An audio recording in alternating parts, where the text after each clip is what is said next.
À la sortie d'un concert, ce jeune homme se débat avant d'être maîtrisé par des policiers.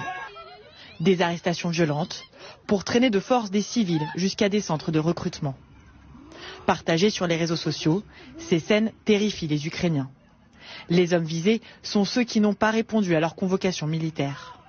Ce jeune homme de 31 ans n'a pas encore été appelé, mais redoute déjà son intégration forcée dans l'armée. Je ne suis pas contre la mobilisation, mais vu comment ça se passe du côté de l'État, évidemment je ne veux pas moi-même subir ce genre de situation où on me jetterait dans un bus par exemple. Moi j'aimerais bien que tout se passe dans les règles. Face à des méthodes de recrutement agressives, certains préfèrent vivre cachés, en dehors des radars militaires. Ils vont même jusqu'à partager les lieux de contrôle sur des boucles Telegram afin de les éviter. Par peur d'être dénoncé, ce père de famille ne nous répond qu'à la condition que son témoignage reste anonyme.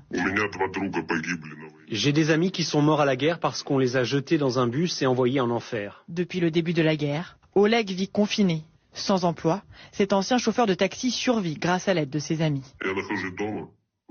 Je reste à la maison, je sors seulement de chez moi pour sortir les poubelles ou pour aller dans une petite supérette qui se trouve dans l'immeuble d'à côté. En dehors de ça, je ne bouge pas, je ne sors jamais d'un périmètre d'1 kilomètre. Face à la progression de la Russie,